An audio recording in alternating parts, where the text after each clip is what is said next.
சந்திரா, உன்னை இந்த சிவனாண்டி கடத்திட்டு வந்திருப்பான் தான் நான் நினைச்சேன்.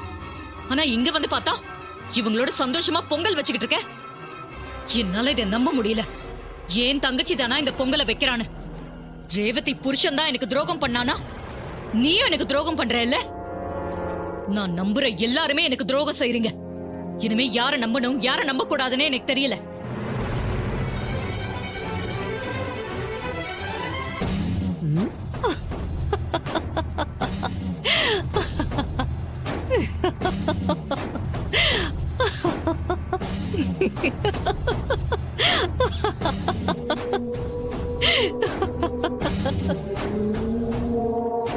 மருமவளே, உன்னை எப்படி மிரட்டி இங்க வர வச்சேன் பாத்தியா?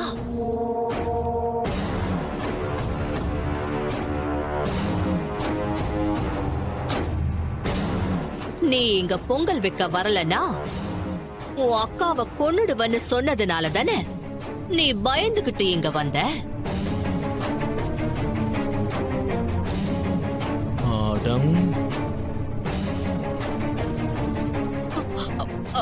ஆமாங்கா, உன்னை கொன்னுடுவேன்னு மிரட்டிதான் என்னை இங்க வர வச்சு பொங்கல் வைக்க சொன்னாங்க. நானும் உன் உயிருக்கு ஆபத்து வரும்னு தான் பயந்து இங்க வந்து பொங்கல் வைக்கிறதுக்கே சம்மதிச்சேன்க்கா. பொய் பொய் பொய் பொய். இது அத்தை வந்த உடனே சொல்லிருக்க வேண்டியதானே? அவங்க பாயிண்ட் எடுத்து கொடுத்தா மாத்தி பேசுறீங்களா?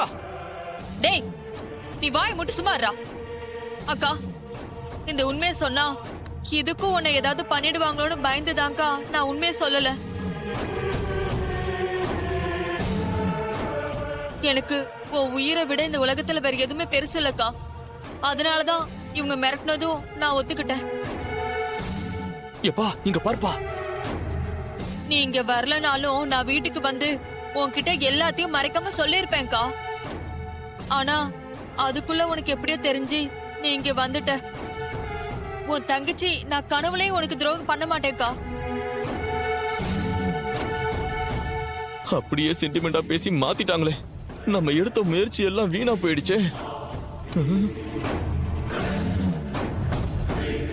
அக்கா, உனக்கு தெரியாம நான் இங்க வந்தது தப்புதான்.